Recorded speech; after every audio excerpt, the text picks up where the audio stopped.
Shalom keluarga Saat Teduh, salam damai sejahtera. Jikalau hari ini Anda tidak punya masalah, mari masuk hadirat Allah. Kita bersyukur kepadanya atas kebaikannya. Tapi kalau Anda punya problema, ini alamat yang tepat, yaitu masuk ke hadirat Tuhan.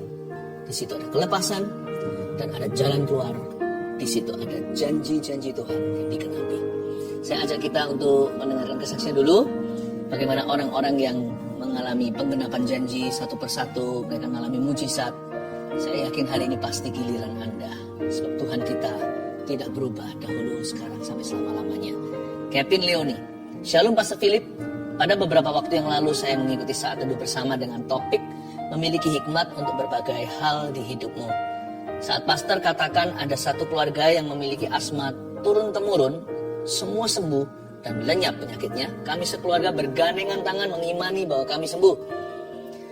Kami memang punya riwayat asma turun-temurun dari kakek, dan saya juga mengidap asma tersebut. Dan semakin parah ketika saya mulai kuliah, sering bergadang, kurang tidur, dan sering melakukan perjalanan jauh juga. Saya sering merasa sesak nafas dan mengalami pilek tidak kunjung sembuh, dan keluar cairan pekat seperti jeli dari hidung. Saya imani kesembuhan terjadi pada saya, dan pada saat itu juga saya rasakan lawatan Tuhan atas saya. Dan sampai hari ini saya tidak mengalami asma lagi, sesak nafas dan pilek tersebut saya tidak alami lagi. Puji Tuhan, terima kasih Pastor. Wow, God bless you. Dijaga ya kesehatannya, hidup teratur, dan Tuhan Yesus semakin memakaimu. Michelle Pauline. Saya ingin memberi kesaksian kesembuhan yang saya alami saat khotbah Pastor di Saat Teduh bersama dengan judul Bagaimana Tahu Kehendak Allah. Tepatnya tanggal 15 Juni 2022. Di akhir acara, pastor berkata bahwa ada satu orang yang Tuhan sembuhkan sakit gigi kiri bagian atasnya yang sedang infeksi. Saya imani itu untuk saya, karena memang saya alami infeksi gigi kiri atas. Udah 2 minggu ini.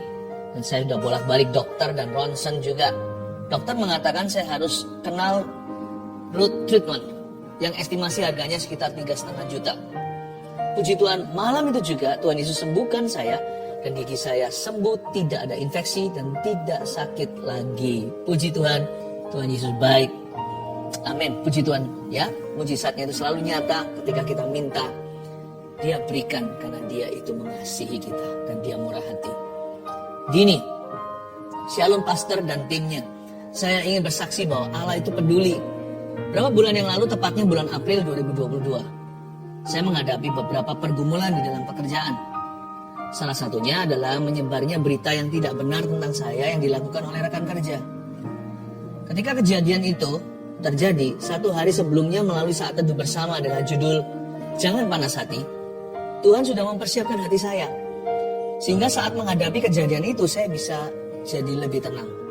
Saya nggak perlu bela diri, tidak perlu pembenaran ke setiap orang. Sebab promosi itu datangnya dari Tuhan, tidak perlu dari mana-mana. Kurang lebih kata-kata yang saya ingat waktu Saat Teduh bersama. Luar biasa ya, Tuhan Yesus itu. Apa yang akan kita hadapi, Tuhan sudah menyiapkan peluru untuk kita pakai. Semakin kesini, puji Tuhan rekan kerja semakin tahu mana yang benar tentang saya. Tuhan Yesus peduli, terima kasih Pastor dan tim atas pelayanannya. Tuhan Yesus memberkati. Siapa sih gak punya masalah? Semua kita pasti ada. Tapi adakah penyertaan Allah di dalam masalah kita? Ada Yesus, ada jalan keluar. Ada Yesus, ada pintu keluar. Ada Yesus, ada pembelaan dan penyertaan. Kalau kita datang pada Tuhan dengan rendah hati, Tuhan tidak pernah nolak orang-orang yang sungguh-sungguh mencari wajahnya. Sebab Anda dan saya selalu ada di dalam hatinya, selalu ada di dalam tangannya. Mari kita masuk, memuji dan menyembah. Letakkan semua masalah.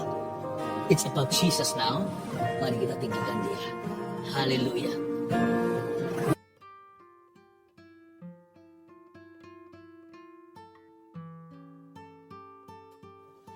Selamat malam semua, apa kabar? Shalom, shalom. Dan kalau yang nggak live nanti menyaksikan video ini, di jam berapapun Anda menyaksikan ini, Tuhan ada di situ, ya. Kita mulai dengan kesaksian seperti biasanya. Live chat juga sudah buka. Ini kan YouTube Live. Anda bisa sampaikan permohonan doa. Mulai sekarang bisa komunikasi dengan kami. Tim sudah ready. Saya bacakan dulu kesaksian.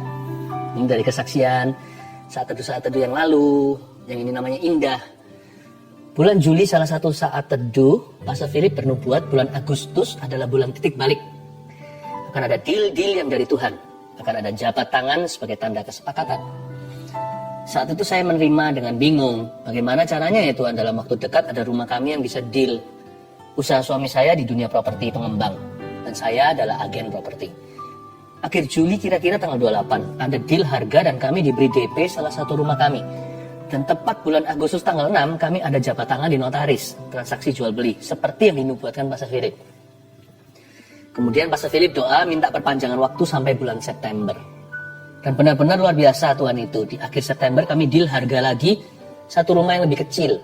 Dan tanggal 12 Oktober kemarin kami jabat tangan sekali lagi di notaris untuk pelunasan rumah.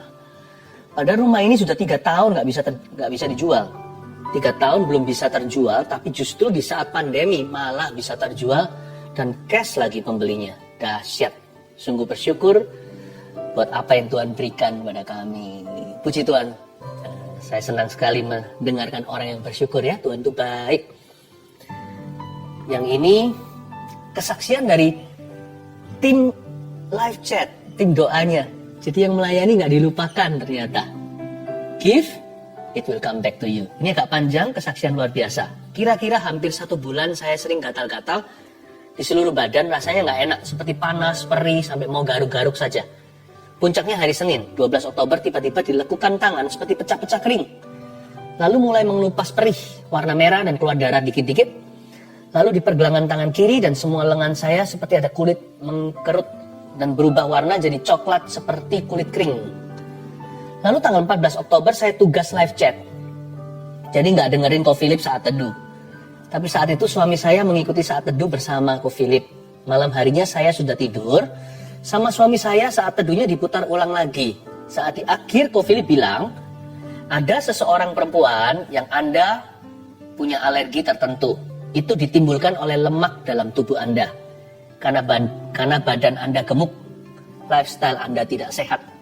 Lemak itu membuat badan Anda gatal sampai dilekukan tangan merah-merah seperti darah keluar.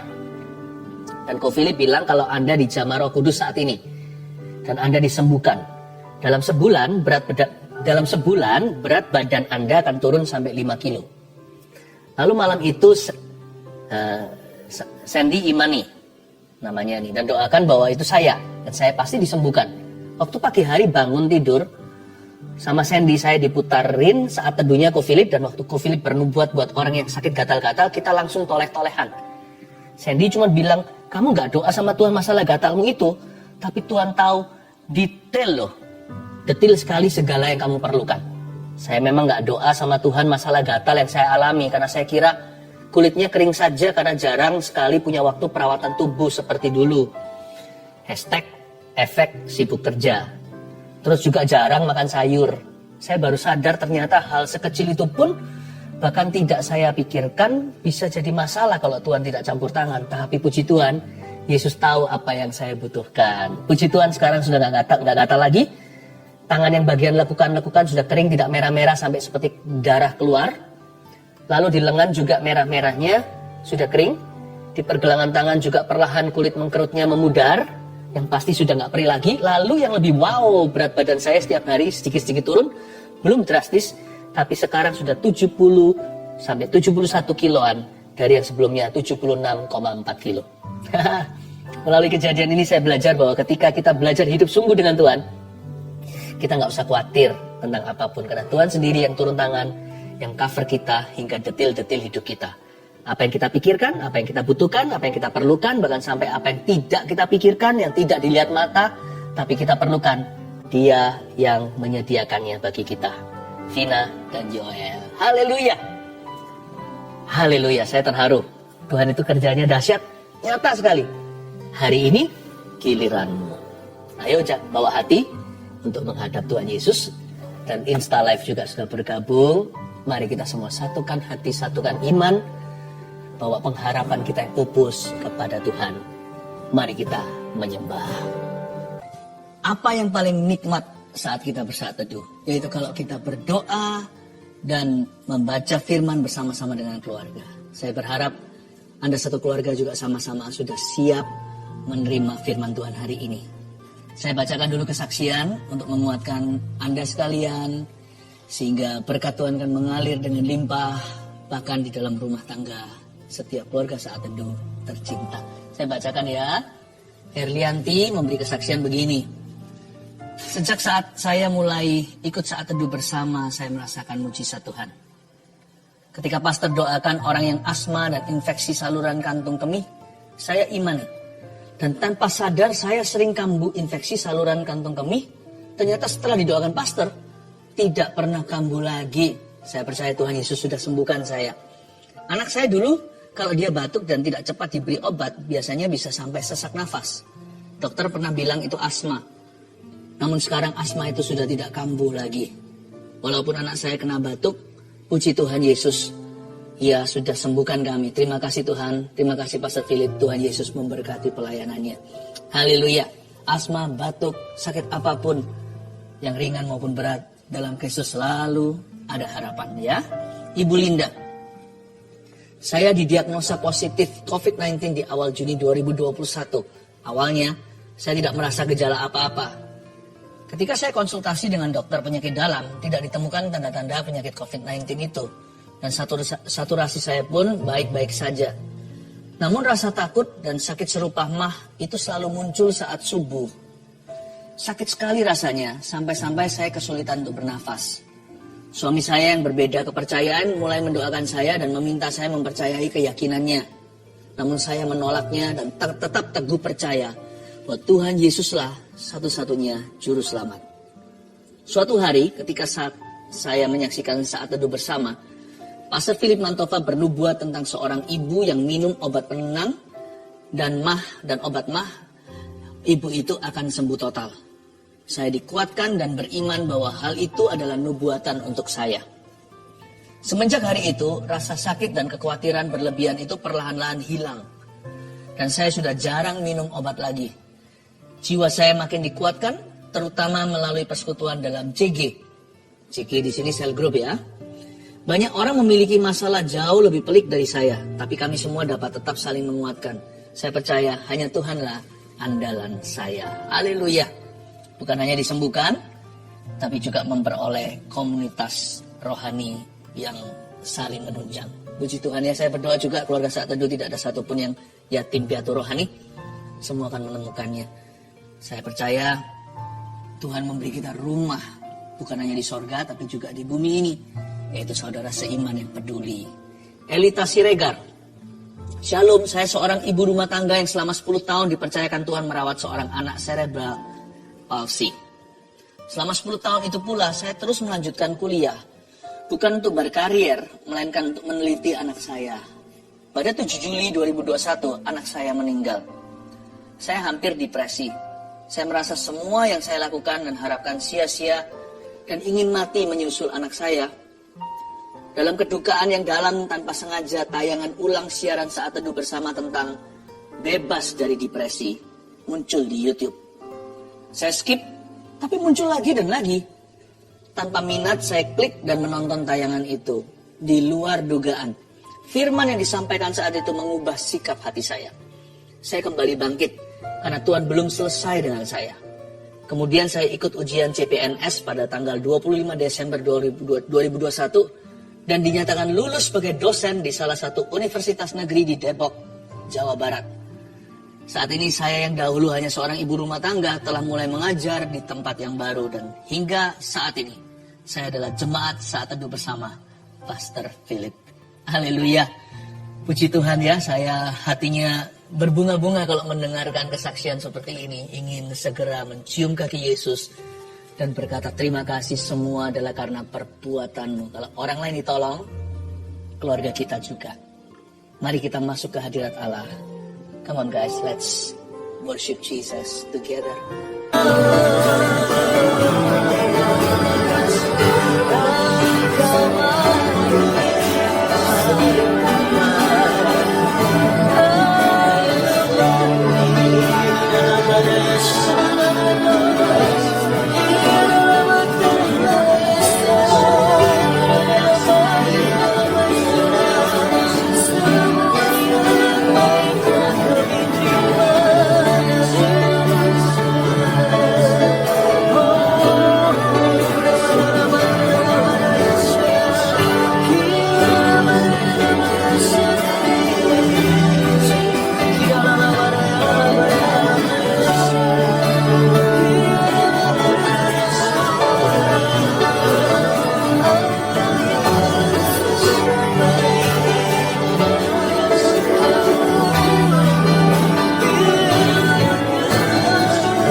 semua baik, sungguh teramat baik.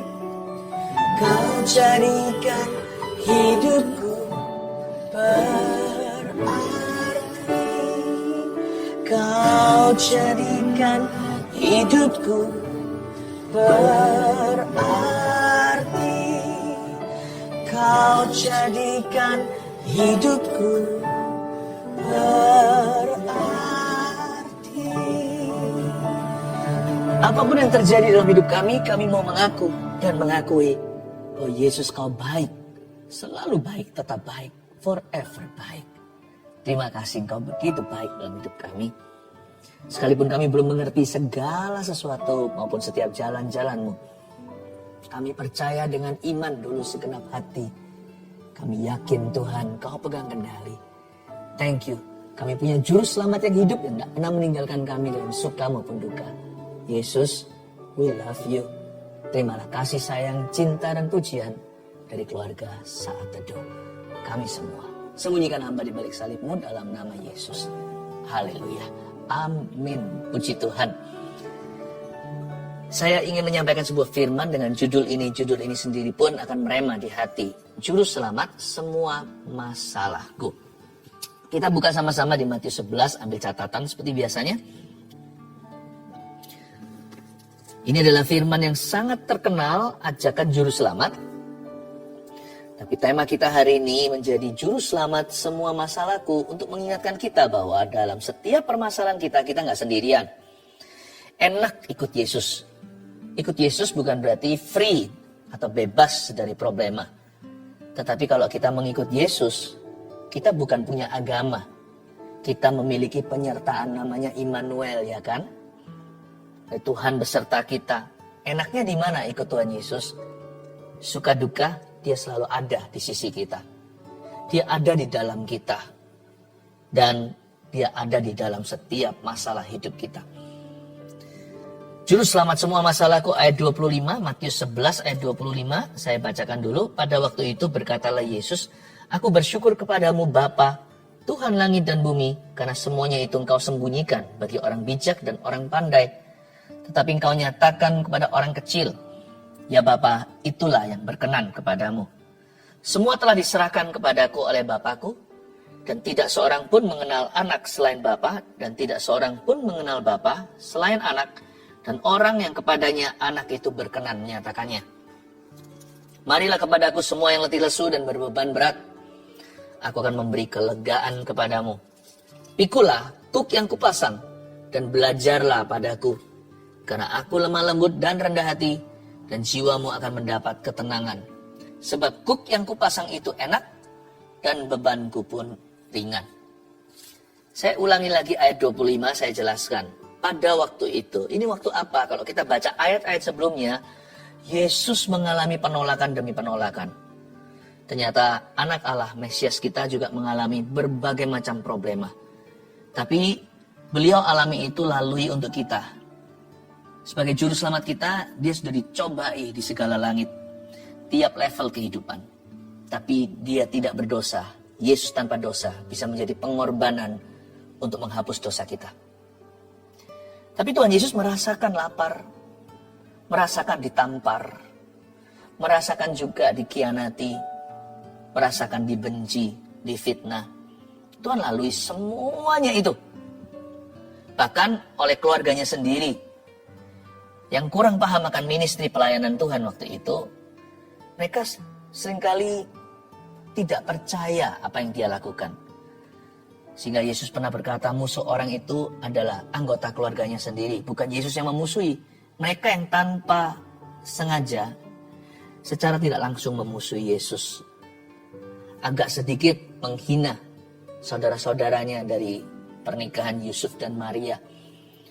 Mamanya pun sempat tidak memahami pelayanannya. Disuruh pulang segala waktu rumahnya kerumunan orang. Saya ingin untuk kita tahu bahwa Yesus mengalami berbagai masalah. Pokoknya semua masalah yang kita bisa pikirkan dan kita pernah alami dan akan nanti kemudian hari kita hadapi. Yesus sudah makan semua itu. Pada waktu itu berkatalah Yesus. Perhatikan kalimat berikutnya, aku bersyukur kepadamu. Belajarlah dari Tuhan. Di dalam masalah itu masih punya kok sesuatu yang kita syukuri. Minimal kita masih hidup, sekalipun hidup gak enak. Tapi selalu ada sesuatu yang kita bisa syukuri. Minimal nama kita tertulis di kitab kehidupan. Itu ya tak terhingga nilainya. Coba bayangkan value-nya. Kita orang berdosa, celaka, layak masuk neraka. Diselamatkan cuma-cuma, nanti masuk surga. Coba pikirkan, gak jadi ke neraka selama-lamanya. Sampai kapan kita miliaran terima kasih sama Tuhan? Sampai kapan pun tidak akan pernah kita itu bisa membeli karunia ini. Jadi patut kita itu bersyukur dan berterima kasih. Jangan bergembira karena iblis takut kepadamu atau takluk kepada perintahmu. Jangan juga kita bangga akan mujizat yang kita alami. Sebab mujizat terbesar sudah diberi di Kalvari. Hari ini kita sudah diterima. Hari ini kita diangkat menjadi anak Tuhan. Kita punya Bapa di sorga.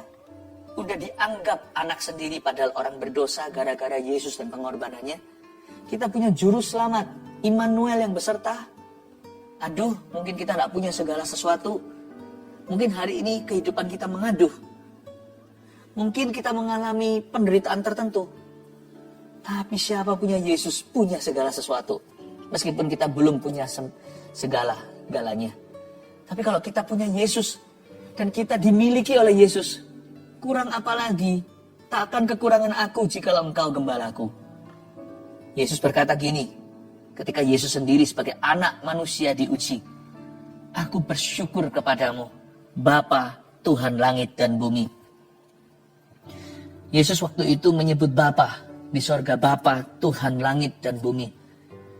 Dari sini kita pelajari damai sejahtera Yesus dalam menghadapi problema yang beliau sendiri harus lalui gara-gara kita. Bukankah Yesus itu Allah yang menjelma menjadi manusia? Kenapa? So that he can walk. He could walk where we are walking. Supaya dia bisa berjalan di mana kita akan jalani nanti. Supaya dia bisa dicobai di mana nanti kita akan mengalami pencobaan. Supaya dia bisa merasakan semua yang akan kita rasakan kemudian hari atau saat ini. Tapi dia berkata, Bapa, Tuhan, langit dan bumi. Yesus punya rasa aman dalam kasih Bapanya. Ketika Yesus berseru Bapa, dengan kata lain Yesus berkata bahwa Allah peduli. Kalau kita sebut ayah, itu hubungan, bukan sebutan. Berarti ada rasa aman bahwa my father cares for me. Yesus berkata, Tuhan langit dan bumi, berarti dia yang maha kuasa. Bapa di sorga. Berarti God is in control atau Allah itu pegang kendali. Apapun masalahmu, ingatlah dua pewahyuan sederhana ini. God cares for you and God is in control in your life. Allah peduli dalam kehidupanmu dan Allah pegang kendali. Belajar dari Yesus. Karena semuanya itu engkau sembunyikan bagi orang bijak dan orang pandai. Hal seperti ini, pewahyuan yang barusan saya sebutkan, gak bisa kita pelajari di university atau di universitas. Ini bukan, kita gak bisa pelajari secara intelektual semata-mata. Sebab ini adalah pewahyuan. Hal ini engkau sembunyikan bagi orang bijak dan orang pandai atau orang pintar. Tetapi engkau nyatakan kepada orang kecil. Punya masalah itu biasa. Tapi ketika kita dalam masalah, kita cari Yesus. Ketika dalam masalah, kita datang kepadanya. Luar biasa, itu yang luar biasa. Engkau nyatakan kepada orang kecil. Kita gak perlu belajar dari buku mana. Cukup firman ini mengatakan, Tuhan mengajak kita untuk datang yang letih lesu dan berbeban. Kalau ada panggilan, sekalipun kita ini tidak layak, kita ini orang kecil, tidak mengerti, memahami seluruh isi Alkitab dari Kejadian sampai Wahyu. Tapi kalau Anda dan saya mengikuti dorongan hatimu dan hatiku untuk datang kepada Kristus, datang ke kakinya, menaruh diri di tangannya, itu adalah pekerjaan Roh Kudus. Itu adalah pewahyuan. Orang yang pandai, orang yang pintar, orang yang bijak gak bisa lakukan itu. Karena mereka gak percaya. Tapi kalau kita percaya Tuhan itu ada, itu Bapa yang memberitahukan. Tidak perlu orang pintar atau orang pandai untuk bisa menemukan. Saya ingin untuk Anda tahu bahwa dalam masalahmu, kalau ada dorongan, ada keinginan, kerinduan di hati ini untuk berdoa, tanggapi itu datangnya dari Tuhan. Kalau ada kehausan untuk mendengarkan firman Tuhan, buka Alkitab atau mendengarkan seperti ini, yaitu saat teduh bersama, ikuti. Itu dorongan hati bukan dari dirimu sendiri. Itu adalah tuntunan Roh Kudus. Tapi aku tidak layak. Tapi kalau ada keinginan untuk cari Tuhan dalam ketidaklayakan, itu Tuhan yang mewahyukan pada orang kecil yang tidak layak seperti Anda dan saya. Dan kalau kita mendengar firman seperti ini tiba-tiba melompat, kena ke hati, itu bukan rekayasa. Itu Roh Kudus sedang bekerja. Ya Bapa, itulah yang berkenan kepadamu, ayat 26. Semua telah diserahkan kepadaku oleh Bapakku, dan tidak seorang pun mengenal anak selain Bapa, dan tidak seorang pun mengenal Bapa selain anak, dan orang yang kepadanya anak itu berkenan menyatakannya. Lihat ini semua kata pernyataan, menyatakannya, mengenal, diserahkan kepadaku. Semua ini adalah karya Allah. Tujuan daripada setiap masalah diizinkan di hidup kita adalah supaya kita mengenal anak dan mengenal Bapa. Supaya kita mengenal Bapa yang mengasihi kita, Bapa yang peduli, Bapa yang pegang kendali, dan mengenal Yesus Kristus pengantara antara Allah dan manusia. Anak Allah yang maha tinggi. God the Son. Tujuan semua persoalan bukan untuk menghancurkan kita. Bagi orang yang sudah percaya Yesus, Tuhan memanggil kita sesuai dengan rencananya yang ajaib. Dia bekerja sama dalam segala perkara untuk mendatangkan kebaikan, bukan kehancuran. Tujuan diizinkan masalah di dalam kehidupan kita adalah supaya kita mengenal anak, yaitu Yesus Kristus, juru selamat kita dalam setiap permasalahan hidup yang harus kita hadapi, juru selamat semua manusia, juru selamat orang percaya, dan untuk mengenal Bapa sumber segala sesuatu. Marilah kepadaku semua yang letih lesu dan berbeban berat. Ini ajakan, invitation, ini undangan. Nggak tebang pilih, nggak pandang bulu. Ayat ini tidak dimeteraikan, istilahnya seperti surat terbuka. Bisa untuk siapa saja yang meresponi suaranya. Sekali lagi Yesus berkata gini, marilah kepadaku semua. Berarti everybody. Everybody itu semua orang. Berarti juga anybody atau siapa saja. Peduli amat kalau dia layak, nggak layak. Peduli amat kalau dia barusan jatuh dalam dosa. Peduli amat kalau dia sudah berlumuran dosa, nggak keruan, kayaknya susah dipulihkan. Peduli amat kalau dia pernah jahat, setengah mati, kesetanan. Peduli amat kalau dia sudah kondisi hidupnya tidak memungkinkan lagi untuk kembali semula. Sakit, sehat, suka, duka. Kalau Tuhan berkata semua, itu berarti everything and everybody. Semua itu berarti segala sesuatu dan semua orang. Berarti setiap individu boleh datang kepadanya. Pintu Tuhan selalu terbuka. Tuhan gak berkata untuk orang ini boleh dibuka, untuk orang itu ditutup. Gak ada perintah gitu. Ini ayat terbuka. Marilah kepadaku semua yang letih lesu dan berbeban berat. Aku akan, bukan mungkin ya, tapi aku akan, bukan aku kemungkinan. Aku akan itu berarti definitif, itu pasti. Aku akan memberi kelegaan kepadamu. Tidak tentu memberikan yang kita inginkan, tapi pasti kelegaan. Sebenarnya terus terang kita pikir ya, kenapa sih kalau kita itu ngalami masalah gak mau datang ke Tuhan? Ada orang yang tidak datang ke Tuhan karena dia rasa dia mampu. Tunggu dulu, gak usah repoti Tuhan. Wah, itu kedengarannya baik hati, kayaknya gak mau ngerepotin. Tapi sebenarnya itu jual mahal. Orang yang berkata, aku gak mau datang ke Tuhan dulu. At least not now, bukan sekarang. Bukannya apa-apa harus datang ke Tuhan dulu ya. Tuhan Alfa kan? Dan Tuhan juga Omega, awal dan akhir. Tapi ada orang berkata, enggak aku gak datang ke Tuhan. Aku masih punya kemampuan. Karena dia merasa diri mampu, punya koneksi, punya uang, punya kedudukan, punya pengaruh, punya kepintaran, kepandaian, titel, gelar, punya pengalaman, udah makan asam garam, Wah, orang yang sudah bukan amatir lagi tapi sudah expert, sudah ahli. Atau orang yang merasa dirinya bijak, pandai, dan pintar. Marilah kepadaku semua yang letih lesu dan berbeban berat, tidak relevan buat orang-orang yang merasa dirinya sanggup tanpa Tuhan. Makanya mereka menolak datang. Bukan Tuhan yang tolak mereka. Mereka yang menolak Tuhan. Seringkali kita kan yang menolak Tuhan, bukan Tuhan yang menolak kita. Tapi ada juga orang yang tidak datang ke Tuhan karena dia ragu apakah Tuhan mau bantu dia. Dia bimbang apakah Tuhan peduli dalam hidupnya. Dia nggak yakin kalau Tuhan itu mau. Sekalipun kalau Tuhan mampu, apa dia mau menolong seorang cacing seperti aku? Ya, kan aku nggak holy. Nah, kalau sampai kita percaya gituan, berarti kita menerima tuduhan. Itu dari setan. Kata setan, iblis itu artinya pendakwah umat Allah. Nah, kita belum apa-apa dan belum datang ke Tuhan sudah ditolak-tolak, padahal bukan Tuhan yang menolak. Itu roh penolakan, itu roh iblis, itu roh jahat. Tengking dalam nama Yesus, lari ke Tuhan. Tunduklah kepada Allah, lawanlah iblis, maka dia akan lari daripadamu. Ragu. Atau mungkin begini aja sih, orang gak datang ke Tuhan tuh gimana? Karena dia terlalu terpukul. Ada orang tertentu bukannya dia gak mau, dan bukan dia merasa diri mampu, tapi dia sungguh-sungguh lemah imannya. Dia tidak berdaya. Ya, kena pukulan hidup yang besar, kena problema yang dia tidak bisa tangani, kena persoalan yang dia merasa gede sekali atau besar luar biasa. Makanya itu kita perlu saudara seiman. Saya jadi ingat di Perjanjian Lama, kitab-kitab hikmat seperti pengkhotbah berkata, kalau satu orang tidur sendiri, dia bisa kedinginan, dua orang bisa saling memanaskan. Tali tiga lembar, susah diputuskan.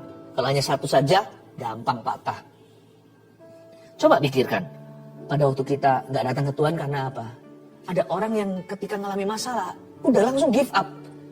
Memang masalahnya besar, tapi dia belum tahu potensi Allah dalam hidupnya. Orang yang seperti ini butuh bantuan saudara seiman. Besi menajamkan besi, saudara seiman menguatkan satu dengan yang lainnya. Saya juga nggak bisa sendiri kok.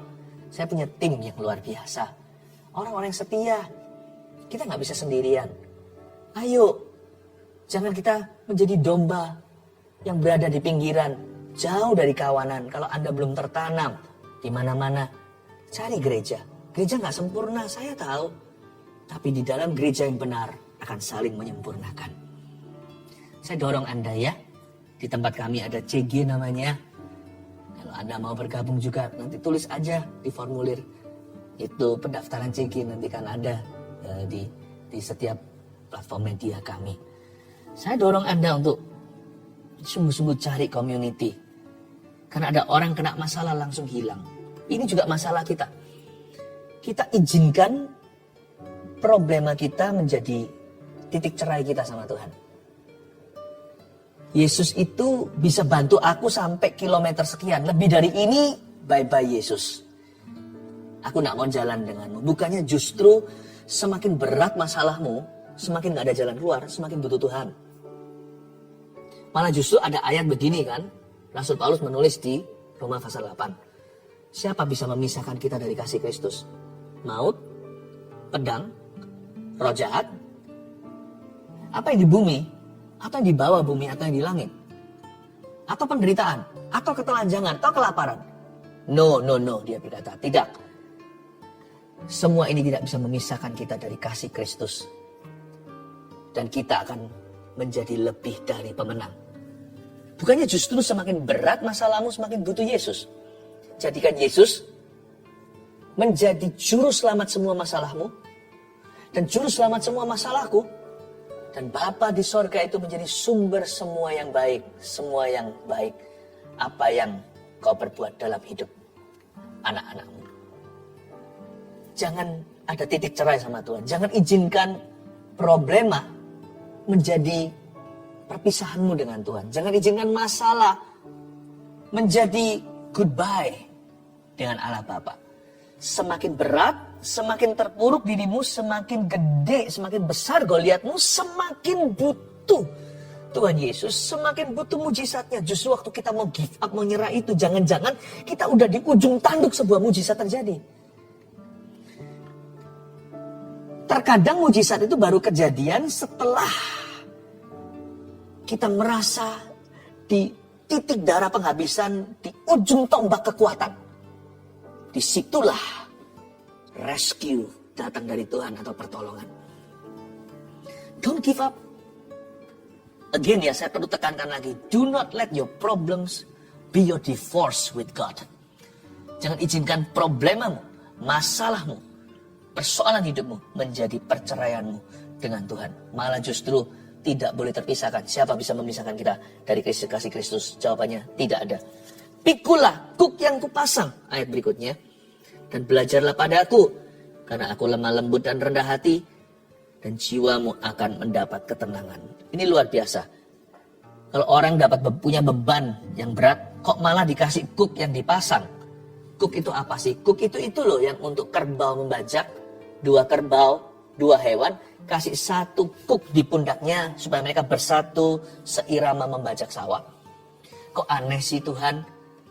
Orang berbeban kok malah dikasih beban? Tapi beda, itu beban jiwa.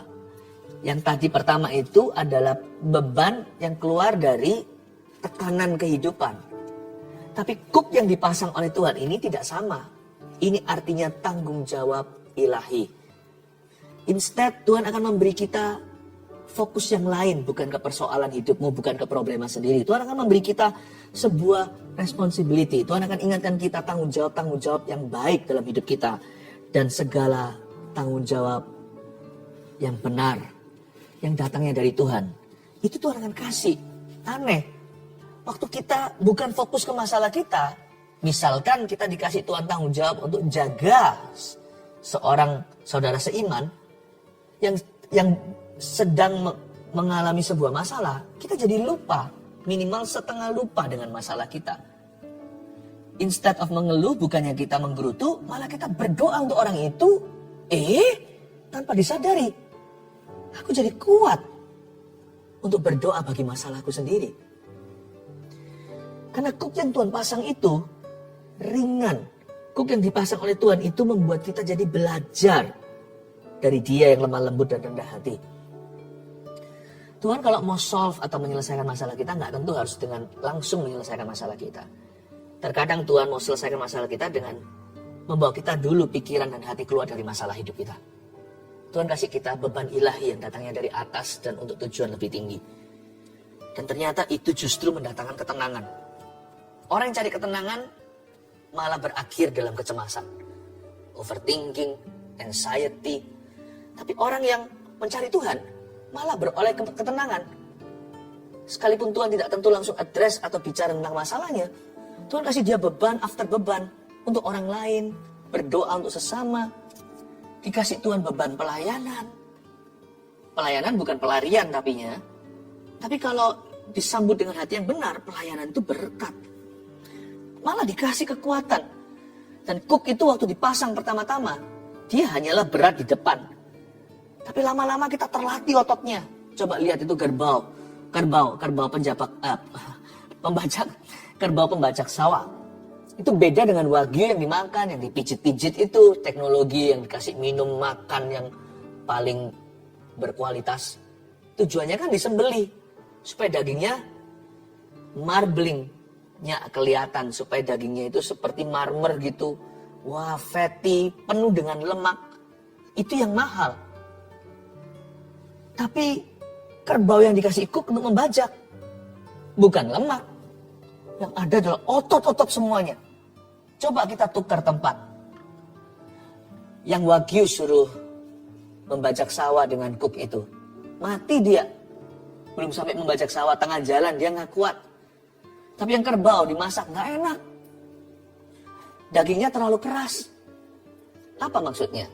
Kalau kita pasang kuk Tuhan, kita nggak jadi dimasak. Justru kuat mengangkat beban. Aneh ya. Beban kasih ringan, tambah sakit-sakitan.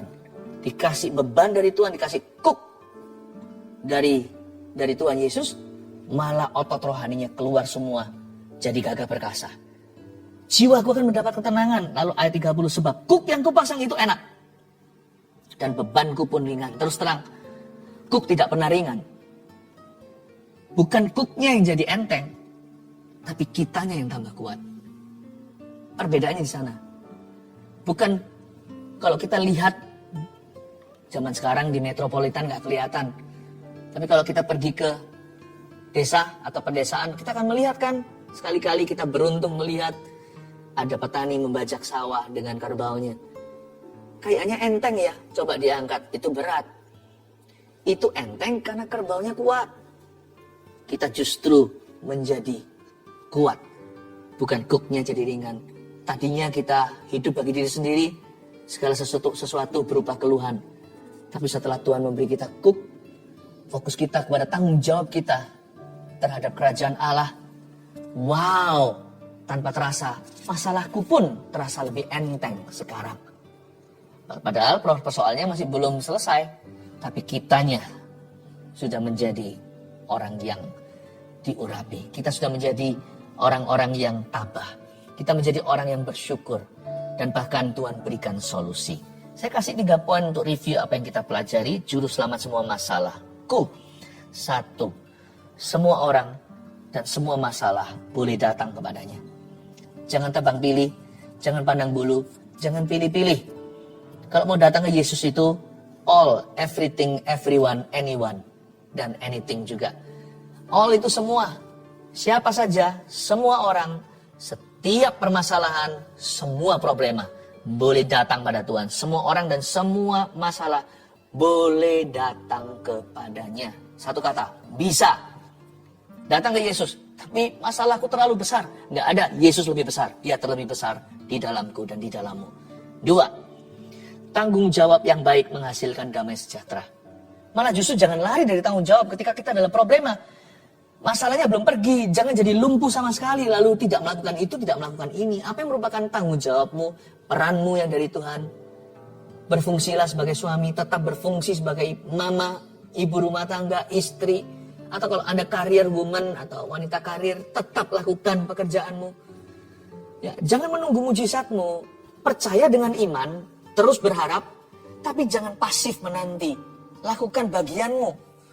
Sebagai anak, sebagai orang tua, sebagai ayah, sebagai pendeta, sebagai pengusaha, sebagai apapun juga. Kalau Anda diberi tanggung jawab sama Tuhan, itu cook yang ringan.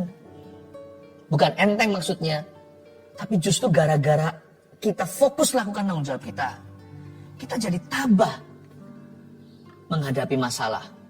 Coba lihat ya, aneh. Orang yang tidak pernah hidup untuk siapa-siapa, ketika dapat masalah, lemes dia kena virus problema. Tapi kalau orang itu hidup untuk seseorang, misalkan seorang mamah, badan gak enak, tapi karena dia harus jaga anaknya. Jadi dia mengapi-apikan diri, dia jadi kuat beribu-ribu kali. Demi apa? Demi rumah tangganya. Karena mereka masih membutuhkan dia. Anak-anaknya masih kecil. Maka sekalipun ibu tersebut mungkin lagi flu, ya, tapi dia tetap akan usahakan untuk berfungsi. Meskipun pakai masker, dia lakukan semua tugas-tugas rumah tangganya. Karena anak-anaknya masih memerlukan dia. Suaminya akan pulang kerja. Coba lihat, orang yang hidup untuk orang lain dapat kekuatan. Masalahnya tidak menjadi-jadi. Problema yang sama, yang melumpuhkan orang yang satunya. Problema ini bagi orang tersebut yang punya tanggung jawab rohani, hanyalah sesuatu yang harus dia hadapi dan lalui. Itulah sebabnya seorang wanita itu pahlawan yang luar biasa. Setiap ibu yang melahirkan anak, seorang mama yang mengandung ketika sudah jatuh temponya, sakitnya luar biasa kan. Laki-laki tidak akan pernah mengerti penderitaan itu. Tapi kenapa dia tabah untuk bisa mengeluarkan anaknya dari kandungannya dengan segenap sekuat kekuatan? Kenapa? Karena dia tahu. Bukan tuh, karena dia tahu sakit ini hanyalah dilalui demi supaya anaknya dilahirkan. Kalau Anda punya tanggung jawab dan terus hidupi tanggung jawabmu, akan ada ketenangan dan damai sejahtera, bahkan ada kekuatan dalam hidupmu. Jangan muntung tanggung jawabnya ketika dalam masalah. Terus lakukan bagianmu. Percayakan sisanya pada bagian Allah. Allah peduli, Allah pegang kendali. Dia pasti akan melakukan sesuatu. dia tidak akan tinggal diam dalam kehidupan orang yang percaya dan menaruh harap kepadanya. Yang ketiga, orang yang mau belajar dari Yesus, catat ini, tidak akan dimarahi kalau salah. Saya suka dengan kata ini. Belajarlah padaku di ayat 29b. Karena aku Yesus lemah lembut dan rendah hati. Orang yang mau belajar dari Tuhan Yesus ya, sekalipun dia salah pun, dia ditegur. Tapi dia tidak akan dimurkai. Belajar dari Tuhan. Tuhan itu lemah lembut dan rendah hati. Dia bukan guru yang angker. Ya. Dia tidak akan membiarkan Anda dalam kesalahan. Saya percaya anak yang benar, yang sejati, pasti disesah oleh ayahnya. Pasti ada disiplin segala. Tapi Yesus tidak akan muntap marah-marah sama Anda tanpa alasan lalu murka. Yesus itu adalah guru yang paling lemah lembut dan rendah hati. Ya. Makanya itu dalam hidup ini belajar aja terus berguru sama Yesus. Jatuh bangun kita itu ke Yesus saja. Karena ke Yesus paling aman. Waktu saya berhasil, dia akan ajari saya nggak sombong. Waktu saya gagal, dia akan angkat saya. Mungkin ada konsekuensi, mungkin ada teguran.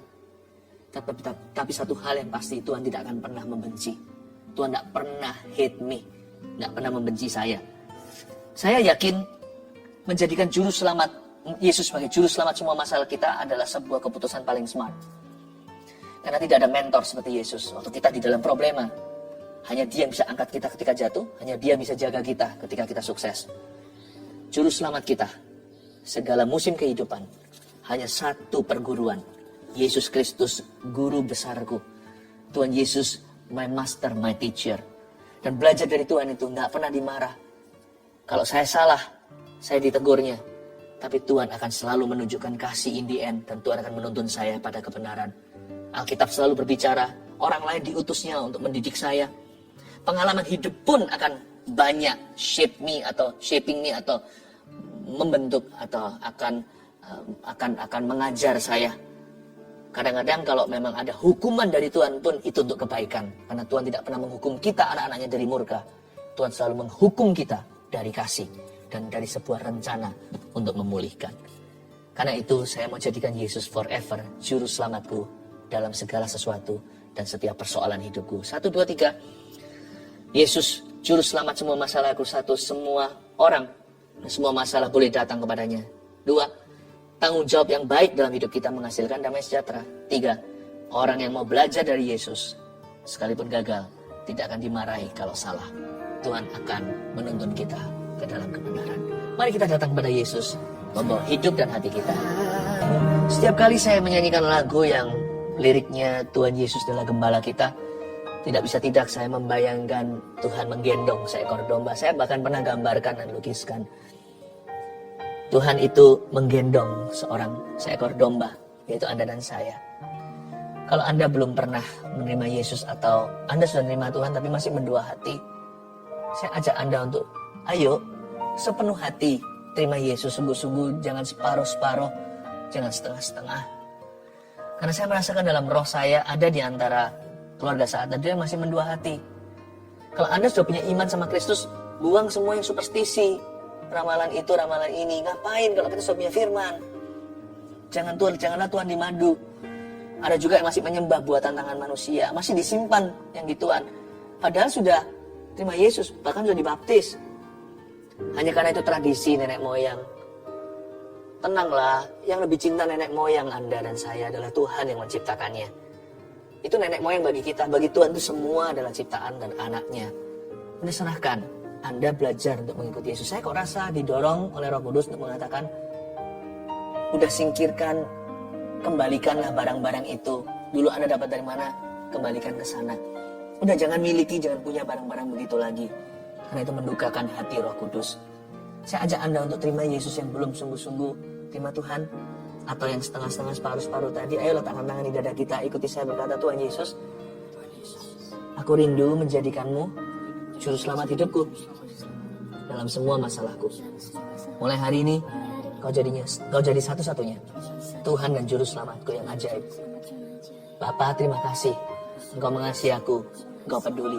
Dalam nama Yesus. Sekali lagi katakan, dalam nama Tuhan Yesus. Amin.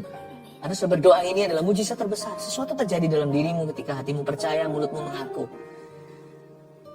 Saya mendengarkan barusan juga ketika berdoa ini, bukan hanya yang barusan mengucapkan doa ini, tapi keluarga saat teduh.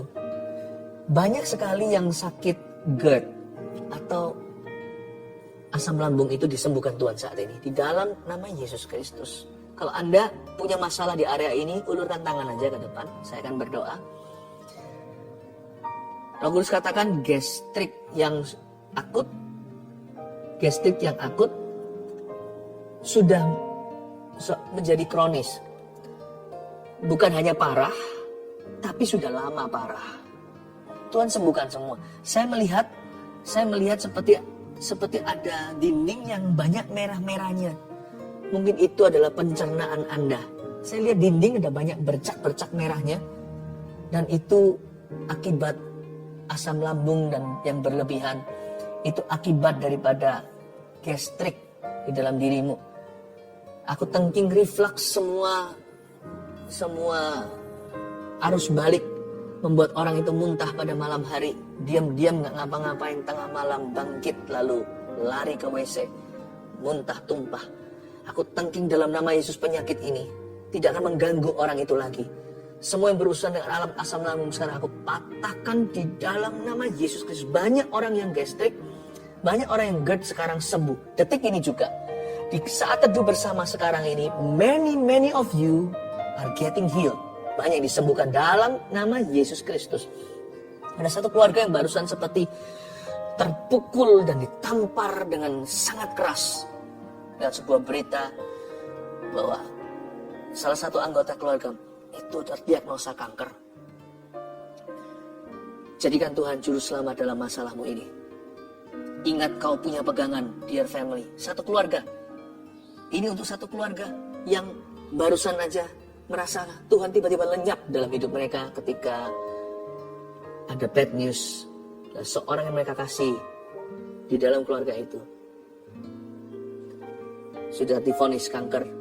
Dan tentunya kita tahu penyakit ini bahaya. Tapi ingat, saya katakan ini dari hati Tuhan. Saya rasakan sesuatu dalam hadiratnya saat ini. Don't be afraid. I am with you. Jangan takut, aku bersamamu. Dengar lagi. Fear not. Emmanuel, I am with you. Jangan takut, Immanuel, aku beserta. Ulurkan semua tangan sekarang. Kita doakan tuh semua permintaan, permohonan, doa yang ada di tangan saya, Bapa. Ribuan Tuhan seruan di sini. Hanya Engkau sumber yang benar yang bisa membaca satu persatu dan melihatnya dari sorgamu yang maha tahu dan maha mulia, yang maha kuasa. Ulurkan tanganmu and heal the sick, dan sembuhkan yang sakit. Dalam nama Yesus aku tengking setiap sakit penyakit yang disebutkan di sini. Dan Bapa, hamba berdoa untuk setiap pergumulan hidup dan pergumulan doa yang tidak tentu penyakit pula. Hamba minta jalan keluar dari Tuhan. Bukakan pintu Tuhan. Di dalam nama Yesus Kristus, pilihlah pergumulan umatmu. Nyatakan kuasamu. Dalam nama Yesus Kristus, haleluya. Pohon zaitun itu perlu waktu untuk bertumbuh. Nggak bisa langsung dipetik buahnya. Tapi kalau sudah bertumbuh, dia bisa lama. Pohon ini bisa sampai ratusan atau ribuan tahun. Pohon zaitun ini nggak main-main. Pohon zaitun ini adalah pohon yang bisa memberikan hasil yang sangat-sangat menguntungkan nantinya setelah tahunan. Bahkan kadang-kadang bisa 40 tahun baru dia menghasilkan buah-buah yang maksimal, minyak-minyak yang paling murni. Anak kan juga begitu kan? Waktu masih kecil dia merepotkan. Tapi kalau Anda tekun mendidik dia dalam takut akan Tuhan, dalam hikmat-hikmat dan doa, anak itu nanti bertumbuh besar. Tunggu dia nanti. Ketika dia mulai dewasa 20, 30, 40, semakin matang, semakin murni. Dari dulunya merepotkan, nanti akan membuat hidup Anda ringan.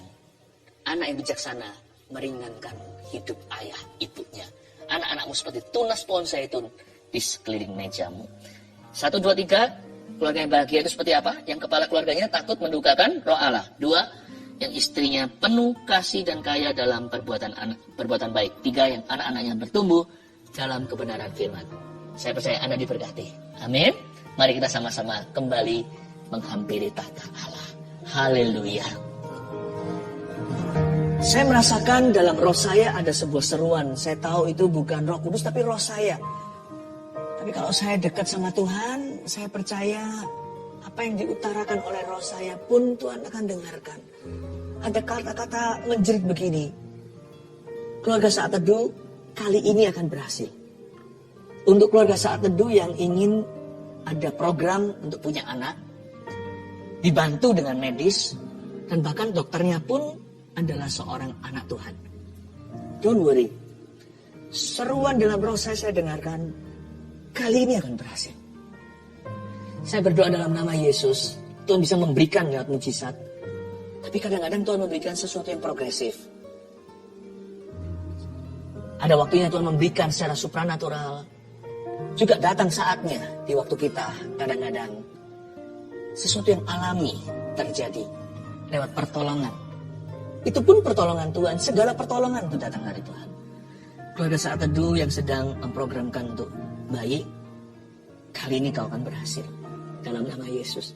Terima kasih Tuhan. Semua orang yang mengharapkan anak juga, yang meminta mujizat.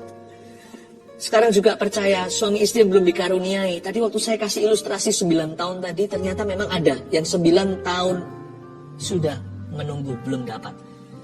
Dan Anda yang bukan 9 tahun, Anda bisa sama-sama dompleng iman. Gak apa-apa, kita juga ikut. Seperti wanita Sirofenisia, remah-remahnya pun, anjing pun makan dari apa yang jatuh dari meja Tuhan. Saya percaya ini juga untuk saya. Siapapun yang berdoa hari ini untuk keturunan yang belum mendapatkannya sekian lama, mari kita berdoa dalam nama Yesus. Bapak, aku imani suara bayi di rumahnya pasangan ini. Dalam nama Yesus berikan Tuhan tunas-tunas pohon zaitun di sekeliling meja mereka. Mulai hari ini jangan kasih satu saja, beri lebih Bapak. Dalam nama Yesus Kristus, bahkan akan ada yang mengandung twins. Padahal tidak ada sama sekali sejarah anak kembar dalam keluarganya. In Jesus name, dalam nama Yesus. Terima kasih Tuhan.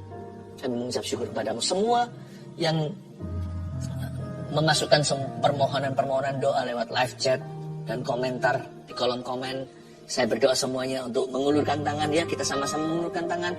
Dengan demikian kita seperti bergandeng tangan. Bapak, aku tumpang tangan dalam nama Yesus. Hamba minta ya Tuhan mujizat yang dinanti-nantikan untuk mereka. Hari inilah hari yang dijadikan Tuhan. Mari kita bersuka cita di dalamnya Tuhan Bapa yang baik. Aku percaya keluarga Saat Teduh masing-masing memperoleh satu rahmat dari Engkau. Hari ini ketika kami Saat Teduh bersama. Kasih satu rahmat, kasih satu berkat. Dalam nama Yesus. Haleluya, haleluya, amin.